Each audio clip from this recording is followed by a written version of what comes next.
Now, the levels of management. There are three levels of management as it is drawn over here, that three levels of management are there. That first one is the top level, second one is the middle level, third one is the lower level. In the top level, we will include the board of directors, the chief executive officers, the shareholders, the chief financial officer, and so many officers are there in this. Always keep this in your mind that the main work of the top level is to formulate the plans and assemble all the resources. Clear? Whatever the plans are there, that is to be formulated by the top level here. And second one is there, that is the middle level.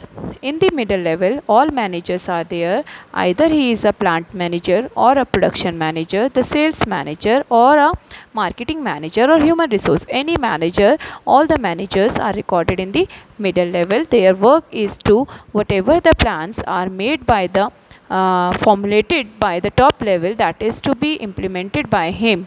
Clear? जितना भी आपने top level ने plans formulate किए हैं, that is to be implemented by these middle level on the lower level.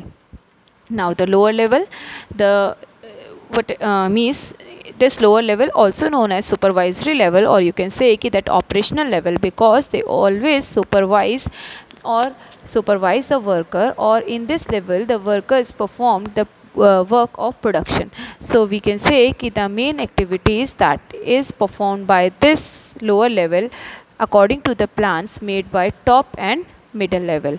So here it is written कि that whatever the work that is to be done by the lower level or by the middle level, in this the authority is granted by the top level to middle and by middle to the lower level. You know very well that what is the meaning of authority, that right to take the decision. Clear? And what do you mean by accountability? Accountability here means that answerable to the top management. अब lower level क्या करेगा? Answer करेगा middle को, and middle will answer to the lower top level. Clear बेटा? So like this is the overall levels of management. Now the topic nature of management. This topic is divided into a three part, that management as a science, as an art and a profession. In the management as a science, the first point is there means we have to find कि क्या management भी science है. As you know very well कि that science में हमारे जो भी experiments होते हैं, जो rules and regulations होते हैं, वो fix होते हैं और वो सब जगह follow होते हैं. Clear? क्या management में भी यही follow होता है, जो management के जो rules हैं वो सब जगह implement होते हैं? The same we have to find over here कि management क्या science है, science की तरह है. तो first one is there, that is systematic body of knowledge. Yes, जैसा science में experiment करने के लिए हमें नॉलेज की रिक्वायरमेंट होती है, same it is over here कि हमें अपने बिजनेस में अपने वर्कर्स को किस तरीके से हैंडल करना है, और इस काम को करने के लिए अगर इसका ये कॉज है तो इसका इफेक्ट क्या होगा. तो इट मीन्स दैट मैनेजमेंट में systematic body of knowledge presence है. Second one is there, that is principles are based on experiment. As you know very well कि साइंस के जो एक्सपेरिमेंट्स होते हैं वो फुलफिल और फिक्स होते हैं और हर जगह सक्सेस होते हैं. क्यों? क्योंकि उसमें आप कहीं पे भी कर लीजिए overall word the results are same. But in the management the results are not same while doing the experiment because due to the change in the human behavior. The last one is there, that is universal validity. Like a science, the rules, whatever the rules are there in the science, that is universally follow. ठीक है? क्या management में भी ऐसा होता है? No beta, it is not in the management because the culture are changed, the human behavior are changed. So that's why we can not say कि that universal validity of management is there. Now the second point is there, the second nature is there, that is management as an art. क्या management एक art है? Yes it is, because systematic body of a knowledge is there, existence of practical knowledge is there. Means जो भी हमारे पास knowledge है उसको हम लोग practically करके देखते हैं. ठीक है? That's why we can say कि yes management जो है वो art है. Personalised application, personalised application here means कि हम लोग क्या करते हैं, जो भी हम लोग यहाँ पे लर्न कर रहे हैं, जिस चीज़ की नॉलेज हमें है, whatever the knowledge we are having, the same we have done in the practical part, हमने उस चीज़ का प्रैक्टिकल करके देखा है, तो हम उसको क्या करेंगे, पर्सनलाइज्ड एप्लीकेशन करेंगे. मीन्स हर एक मैनेजर का, हर एक वर्कर का काम करने का तरीका अलग होता है. So it means yes it is an art. जैसा आर्ट में अलग अलग होता है, same it is in the management. Based on practice and creativity, yes it is based on practice. जितनी ज़्यादा हम लोग प्रैक्टिस करेंगे उतनी ज़्यादा हम लोग एफिशिएंट और इफेक्टिव होंगे, जिससे कि हमारा गोल जो है अचीव होगा। Same it is in the art, जितना ज़्यादा हम प्रैक्टिस और क्रिएटिव होंगे उतना ही ज़्यादा हम कुछ नया प्रिपेयर करके दिखाएंगे। So that's why we can say yes management is an art but not a science.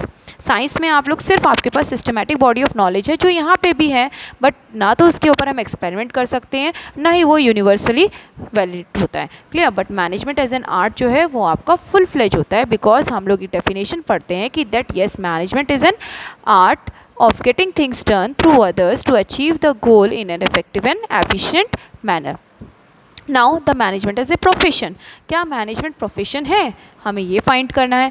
Well defined body of knowledge, yes it is, क्योंकि जैसा प्रोफेशन में well defined body of a knowledge होता है, doctor को अपनी knowledge होती है, CA को, चार्टेड अकाउंटेंट को और लॉयर को अपने अपने चीज़ों की नॉलेज होती है। Same it is over here, manager को भी अपने काम की नॉलेज है, वर्क की नॉलेज है कि उसे अपने वर्क को किस तरीके से अपने एम्प्लॉयज़ से कराना है, how to handle the employees to.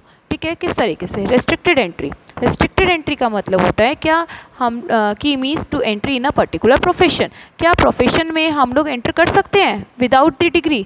No बेटा, हम प्रोफेशन में एंटर नहीं कर सकते। क्यों? क्योंकि हम ये कहें कि डॉक्टर का बेटा doctor, no, it's not possible. जब तक कि उसके पास डिग्री नहीं होगी वो प्रोफेशन में एंटर नहीं कर सकता। But without the MBA degree you can treated as a manager. आप मैनेजर की यहाँ पे पोस्ट पे बैठ सकते हैं। So no restricted entry is there in the management. Presence of professional association, profession के जो आपके जितने भी प्रोफेशनल लाइंस हैं, like your lawyer, like your auditor, like your doctor, ठीक है, इन सब की क्या है अपने प्रोफेशनल एसोसिएशंस है, लाइक बार काउंसिल, आपका medical council, like your ICAI इनके। बट MBA मैनेजमेंट के लिए अभी अपना कोई एसोसिएशन नहीं है। जो IMAI है वो अपना अभी रेडी कर रही है एसोसिएशन, जो कि अभी तक इम्प्लीमेंट नहीं हुआ है और ना ही उसके कोई रूल्स एंड रेगुलेशंस आए हैं। Existence of ethical code, ethical code का मतलब होता है रूल्स एंड रेगुलेशंस।